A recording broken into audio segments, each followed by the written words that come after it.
तो हेलो दोस्तों, कैसे आप सब दोस्तों। आशा करता हूँ कि आप लोग बहुत स्वस्थ और मस्त होंगे। होली गई है भाई अभी भी, तो आप लोगों ने खूब होली पे मजे किए होंगे।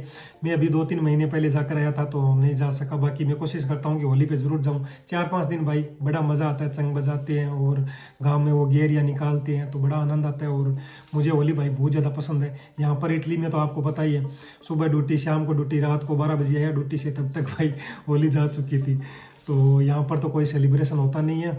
आप लोगों ने किया होगा, खूब मज़े किए होंगे। तो चलो अब बात करते हैं डॉक्यूमेंट्स के बारे में, क्योंकि मज़े पूरे हो गए और अब आप लोग वेट कर रहे होंगे कि इटली के डॉक्यूमेंट्स हमारे कब निकलेंगे। तो देखो, अपडेट की बात करूं तो सबसे पहले तो आपको पिछले वीडियो में मैंने आप लोगों को एक जानकारी दी थी कि जो लोग यहाँ पर अनलीगल इमिग्रेंट्स हैं, यानी जिनके पास डॉक्यूमेंट्स नहीं है, या जो लोग अब इटली डोंकी मार कर आ रहे हैं, उन लोगों के लिए भाई 10 साल के लिए बैन लग सकता है पूरे यूरोप में। यानी यूरोप की जो 27 कंट्री है ना, वो सारी की सारी कंट्री ने मिलकर एक संगठन बनाया और अपनी जो पार्लियामेंट है ना पूरी यूरोप की, उसमें ये भाई प्रस्ताव रखा है कि 10 साल के लिए इन लोगों को बैन कर दिया। सारे देशों में अलग अलग इतने दिन क्या है ना कि नियम थे, उन सारे नियमों को एक करके और ऐसा करने जा रही है, ऐसा अखबार में लिखा है। एक चीज़ मैं आपको कन्फर्म कर दूं, एक भाई का कमेंट आया था कि ये सब कुछ फालतू है, ऐसा कैसे हो सकता है। तो देखो, मैं आपको कन्फर्म कर दूं कि मैं अपनी तरफ से है ना कुछ न्यूज़ नहीं, ये नहीं कि सुबह उठा और आप लोगों को बता दिया कि भाई ये जानकारी है, ये कुछ नहीं है भाई। मैं अपनी रिसर्च करता हूँ प्रॉपर, वो चाहे यूट्यूब से हो, इंस्टाग्राम से हो, चाहे गूगल पे हो, क्योंकि कई चीज़ें हैं जो इंस्टाग्राम और यूट्यूब पे फेक बताती हैं। तो मैं गूगल में जाकर वो सारा कुछ लिख कर और आंखों से देखता हूँ कि भाई ये नियम आया है या नहीं आया है। तो जो भी मैं आप लोगों को नियम बताता हूँ ना, उसका डिस्क्रिप्शन में लिंक भी देता हूँ, तो आप लोग चेक कर लिया करो। मैं फेक कुछ नहीं बताता हूँ, क्योंकि मुझे ये जो यूट्यूब करता हूँ ना, ये मैं पैसों के लिए नहीं करता हूँ भाई। और इससे जो भी पैसे आते हैं ना, मैं भलाई में यूज करता हूँ अपने गाँव के। तो आप लोग निष्फिक्र हो कि मैं पैसों और व्यूज के लिए करता हूँ। हाँ, व्यूज के लिए जरूर करता हूँ, क्योंकि जितने व्यूज आएंगे उतना मेरे को अच्छा लगेगा कि हाँ वीडियो आगे जा रहा है। तो आप लोग वीडियो पूरा देखा करो। उसके बाद में देखो दोस्तों, बात करते हैं डॉक्यूमेंट्स के बारे में। जिन्होंने देखो 2024 के पेपर लगवाए हैं, क्योंकि कई कमेंट ये भी आ रहे हैं कि 2024 वाले पेपर अब खुलेंगे या नहीं खुलेंगे। देखो, नहीं खुलेंगे। 2024 वाले सीजन वाले तो 100% है कि नहीं खुलेंगे। क्या है ना कि 1-2 साल बाद में भी कई लोगों के परमानेंट वाले पेपर पहले खुले हैं। तो ये सच है कि परमानेंट वाले पेपर के 1% चांस है कि आपके खुल सकते हैं, बाकी नहीं खुलेंगे। उसके बाद में नुलावस्था, कई लोगों को पिछले डॉक्यूमेंट्स की जो 2024 वाले कागज थे ना, उसकी नुलावस्था कई लोगों को 2-3 महीने पहले मिली थी। उसके बाद में उन्होंने अपॉइंटमेंट लिया और वीज़ा के लिए अप्लाई किया, तो 2 महीने बाद पासपोर्ट भाई खाली आ गया, यानी उसमें वीज़ा लगी नहीं, क्योंकि वो बोल रहे हैं कि नुलावस्था रिजेक्ट हो गई। नुलावस्था देखो रिजेक्ट इसलिए होती है क्योंकि आपका पीछे से मालिक है ना, उसने कह दिया कि मुझे अब बंदे की ज़रूरत है नहीं, क्योंकि उन डॉक्यूमेंट्स को भरे हुए 12 महीने हो गए। हो सकता है कि मालिक को जेन्युइन ज़रूरत ही नहीं होगी, या आपका एजेंट है उसने वो कैंसिल कर दिए होंगे पेपर। तो कुछ ना कुछ ज़रूर हुआ है, इसीलिए आपकी वीज़ा नहीं लगी। देखो, एक चीज़ मैं आपको साफ क्लियर कर दूं कि नुलावस्था में वैलिडिटी 6 महीने की होती है। उसमें आपको वीज़ा लगवा के यहाँ पर इटली आना है। वीज़ा लगने के बाद आप जितने टाइम की वीज़ा लगी है उतने टाइम में इटली आ सकते हैं। ये नहीं कि आपको दूसरे दिन आना है या 1 महीने बाद। 9 महीने के लगी है तो 9 महीने के अंदर आप कभी भी आ सकते हैं। लेकिन नुलावस्था है ना, वो 6 महीने के लिए वैलिड होती है। उसमें 6 महीने के अंदर आपको एम्बेसी में अपॉइंटमेंट लेना होगा, और उसके बाद में नुलावस्था एक्सपायर हो जाए तो कोई बात नहीं। तो कई लोग पूछ रहे हैं कि क्या दोबारा से ये हो जाएगा? दोबारा से नहीं होगा। यदि पीछे से नुलावस्था रिजेक्ट हो गई है तो भाई अब कुछ नहीं हो सकता, क्योंकि वापस से नुलावस्था रिन्यू नहीं हो सकती। बाकी आप लोग अपने एजेंट से पूछो कि भाई क्या हुआ ऐसा कि ये नुलावस्था रिजेक्ट हो गई और हमारी वीज़ा नहीं लगी। उसके बाद में बात करते हैं जिन भाइयों ने इटली के पेपर 2025 के पेपर परमानेंट वाले भरवाए हैं। एक भाई का मैसेज आ रहा था कि 2-3 भाइयों के मैं जिनको जानता हूँ उनकी नुलावस्था आ गई है, वो 5 तारीख वाले पेपर थे। तो देखो, ऐसा कुछ नहीं है। 5 तारीख वाले पेपर में 2 महीने का टाइम लगता है। मेरी कल ही एक एजेंट से बात हुई है लेचे में, बहुत बड़ा एजेंट है, तो उन्होंने बताया कि ऐसी कोई बात नहीं है। 5 तारीख वाले पेपर है वो अभी तक खुलने शुरू नहीं हुए हैं, क्योंकि उसके भी भाई बहुत सारे पेपर गए हुए हैं। तो आप समझ सकते हैं कि ऐसी कोई बात नहीं है। यदि आपको कोई भी कहता है तो भाई मेरे हिसाब से ये सच नहीं है। बाकी देखो, होने को तो कुछ भी हो सकता है। बाकी 2 महीने का टाइम लगता है। 1 महीना 10 दिन 15 दिन हो गए, 15-20 दिन और लगेंगे। उसके बाद में टाइमिंग के हिसाब से खुलने शुरू हो जाएंगे। ठीक है, अब बात करते हैं डोमेस्टिक का। तो भाई डोमेस्टिक वाले भी इस परमानेंट के साथ ही खुलेंगे, तो 15-20 दिन आप लोग डोमेस्टिक वाले भी वेट कर लो। और डोमेस्टिक वाले आप लोगों को बताया था भाई 2-3 मिनट तक है तो पूरा चांस है, नहीं तो भाई 50% चांस है। अब बात करते हैं सीजन वालों की।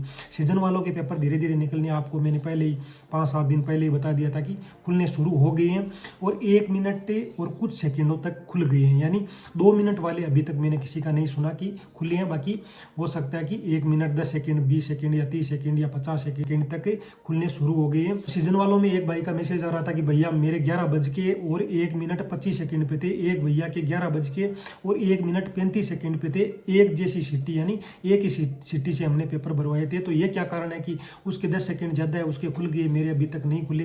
तो इसका कारण भाई यही है, मैं हर बार आपको बताता हूँ। तो इटली में देखते हैं कि आपका मालिक कितना सॉलिड है, उसका कितना टैक्स दिया हुआ है, पिछली बार उसने जो डॉक्यूमेंट्स भरे थे उसमें उसकी क्या मतलब कंडीशन थी, उसने क्या पेपर भरवाए थे। तो सारा कुछ देखने के बाद ही ये पेपर उस हिसाब से खोलते हैं। बाकी कन्फर्म है ना, हम लोग सारे है ना, एक बात बताऊँ, अंदाज लगाते हैं। कन्फर्म कोई नहीं बता सकता कि ये पेपर कैसे खुलते हैं। बाकी हाँ इतना कन्फर्म है कि हाँ टाइमिंग का बहुत बड़ा रोल रहता है, ठीक है। उसके बाद में कई भाई पूछ रहे हैं कि अपॉइंटमेंट का क्या चक्कर है, लोग पैसे मांग रहे हैं। क्या ना कि मूलावस्था निकलनी शुरू हो गई है। अब एजेंट, यहाँ के एजेंट नहीं, इंडिया में भी बहुत सारे एजेंट हैं, वो भी भाई पैसे लेते हैं 50,000, 60,000, 1 लाख, 1.5 लाख। कई लोगों से पिछले 2 सालों में 2-2 लाख रुपए लिए वहाँ पर दिल्ली अपॉइंटमेंट के लिए, ठीक है। तो भाई आप लोगों को क्या करना है, मेरे हिसाब से पैसे नहीं देने हैं। जब ये साइड खुलेगी ना तो आप लोगों को अपॉइंटमेंट जरूर मिल जाएगा। आप लोगों को गूगल में VFS ग्लोबल इटली लिख के और बुक एन अपॉइंटमेंट में जाना है। जब ये साइड खुले तो अपनी सारी बायोडाटा भर देनी है। इसमें कुछ नहीं है, आपकी ईमेल, फ़ोन नंबर और आपका जो मूलावस्था का नंबर है वो, आपका सरनेम, नेम, यही भरना है और कुछ नहीं भरना है, ठीक है। तो वो बड़ा सिंपल है। उसके बाद में सबमिट कर देना है। 1 सेकंड के बाद में आपको रेफरेंस नंबर मिल जाएंगे और कई बार क्या है 2-3 दिन बाद भी मिलते हैं। उसके बाद में आपको अपॉइंटमेंट मिल जाएगा रेफरेंस नंबर के हिसाब से और आप अपनी वीज़ा लगवा सकते हैं। बाकी देखो आप लोगों पे आपको कितनी जल्दी है, आपको बस 10 दिनों में आना है। तो आपको भाई पैसे तो देखो एजेंटों को खिलाने पड़ेंगे और एजेंट, मुझे नहीं पता कि ये साइड खुले बिना कैसे आप लोगों को अपॉइंटमेंट दिलवा देंगे। मेरे हिसाब से भाई पैसे खा सकते हैं। आप लोग वेट कर लो, 6 महीने वैलिड है मूलावस्था, महीने 2 महीने में ये साइड खुल जाएगी। उसके बाद में आप लोग खुद ले लेना। उसके बाद में एक ने बोला है कि 2 लाख दिए हैं, अब नहीं जाना चाहता। भाई तू नहीं जाना चाहता तो मत जा यार।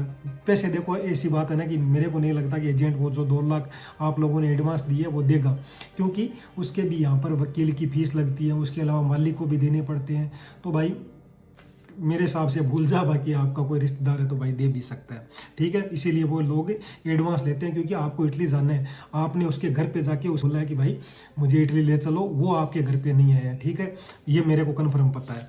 उसके बाद में एक भाई पूछ रहा है कि एक कंपनी है, वो बोल रही है कि इटली भेज दूंगा, ट्रियावियल कंपनी।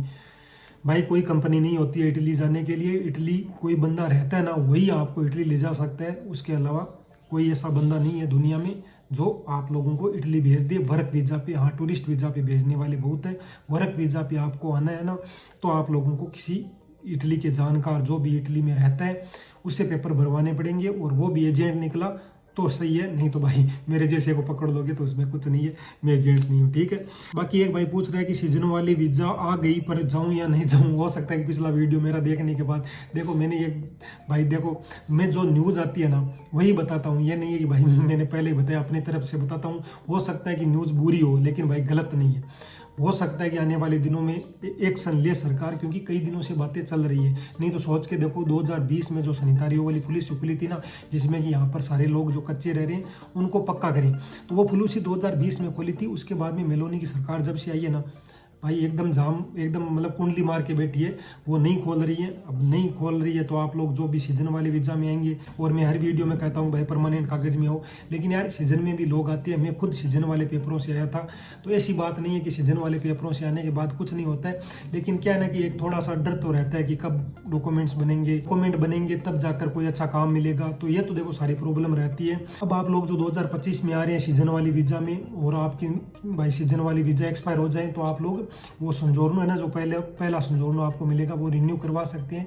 ऐसा गवर्नमेंट ने इस बार सिस्टम किया ताकि आप लोग वैलिड रहोगे। ये नहीं है कि सीजन वाले वीज़ा में आ रहे हो और आपको वापस भेज देंगे। जैसे 10 साल की ये बेन वाला मैंने कहा था, ये 10 साल का बेन वाला उन लोगों के लिए जिन लोगों की मूलावस्था एक्सपायर हुई है, 3, 4, 5 महीने हो गए हैं और अब उनके पास कोई सबूत नहीं है कि हम लोग इटली में रह रहे हैं। जिन लोगों की मूलावस्था एक्सपायर नहीं हुई है, सीजन वाली वीज़ा में है, तो वो लोग आगे से आगे कंटिन्यू कर सकते हैं। सकते हैं और जब भी कागज़ खुलेंगे तो आप लोग कन्वर्जेशन में डालकर और भाई अपने पेपर पूरे बनवा सकते हैं। लेकिन ध्यान में रखना कि 2 महीने से कम होना चाहिए, यानी 9 महीने की वीज़ा होती है, उसके बाद में 2 महीने का टाइम आपको और मिलता है कि आप लोग कोई भी मालिक ढूंढ के और उसी कैटेगरी यानी खेती की फील्ड से आए तो खेत में, होटल से आए तो होटल में, आप आगे से आगे इससे डॉक्यूमेंट बनवा सकते हैं सीजन वाले। लेकिन परमानेंट वाले जब भी बनेंगे जब आप लोगों के लिए FLOC नहीं खुलेगी। ठीक है, अब आपका कोई भी क्वेश्चन है तो भाई आप लोग इस वीडियो के नीचे कमेंट कर देना। मुझे आपको पता है कि जब भी टाइम मिलता है तो मैं जरूर रिप्लाई करता हूँ।